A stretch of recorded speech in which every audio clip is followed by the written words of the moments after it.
नमस्कार, मैं राजेश श्री अरविंदो सोसाइटी की तरफ से आपका स्वागत करता हूं।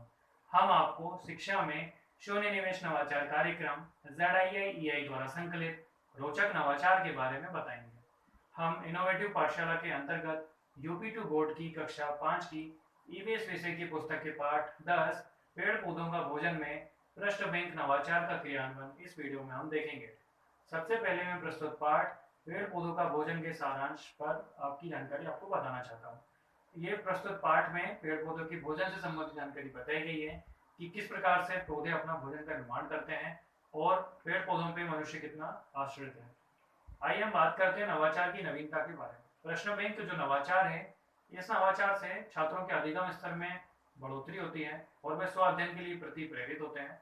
साथ ही साथ में इसके बाद जो प्रश्नों का निर्माण वे करते हैं, तो इससे वे उनका जो विषय की जो समझ है वह बेहतर हो पाती है और ऐसे प्रश्न बनाते हैं जिसका दोहराव ना हो।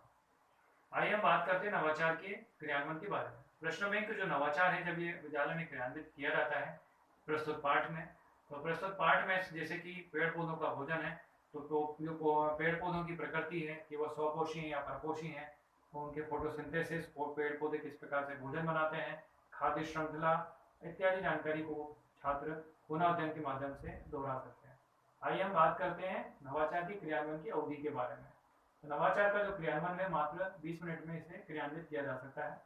अगर हम बात करें पूर्व प्रबंधन की, तो इस नवाचार के क्रियान्वयन में किसी भी प्रकार की पूर्व प्रबंधन की आवश्यकता नहीं होती है। आइए हम बात करते हैं शिक्षकों के लिए निर्देश की। शिक्षकों को जो इसमें निर्देश है वह यही है कि छात्रों को 7 अलग अलग समूह में बांटा जाता है और प्रत्येक समूह से कहा जाता है कि व्याख्यात्मक, दीर्घ उत्तरीय, लघु उत्तरीय और अति लघु उत्तरीय प्रश्नों का निर्माण उन्हें करना होता है। इसके पश्चात जो समूह बनाए गए थे उसमें से शिक्षक एक एक प्रतिनिधि चुनते हैं और प्रतिनिधि को जानकर कोई का ही दायित्व होता है कि वह जो प्रश्न बनाए गए हैं उनका दोहराव ना हो और उन्हें संकलित करना होता है, एक जगह पर एकत्रित करना होता है। इसके पश्चात एक उत्तर कुंजी भी तैयार करने के लिए छात्रों से कहा जाता है कि जितने प्रश्न उन्होंने बनाए हैं उसका उत्तर भी उनके पास होना चाहिए। इसके पश्चात सभी जो अलग अलग समूह थे उनके पास जितने भी सारे प्रश्न हैं उनको एक जगह पर एकत्रित किया जाता है, एक जगह पर संकलित किया जाता है। इसके पश्चात प्रत्येक छात्र के पास एक प्रश्नों का बैंक आ जाता है। खुद के तो प्रश्न उसके पास होते ही हैं और बाकी जितने भी दूसरे छात्र हैं उन्होंने जो प्रश्नों का निर्माण किया था वह भी उसके पास आ जाते हैं। तो प्रत्येक छात्र के पास एक प्रश्न का बैंक और उत्तर समेत होता है। तो इस तरीके से नवाचार विद्यालय में क्रियान्वित होता है।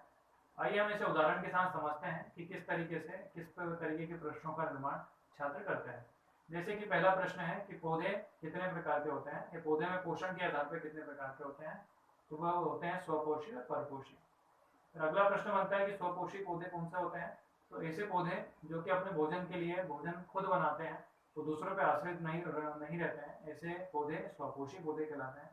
अगला प्रश्न है परपोषी पौधे के लिए किसे कहते हैं, तो ऐसे पौधे जो अपने भोजन के लिए दूसरे पेड़ पौधों पर आश्रित रहते हैं उन्हें परपोषी पौधे कहा जाता है। जैसे कि उदाहरण के लिए अमरबेल।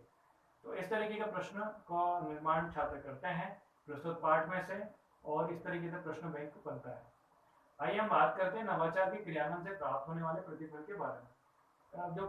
जो पेड़ पौधों का भोजन बताया गया है, तो ये कहीं ना कहीं छात्रों को पर्यावरण के प्रति सचेत करता है।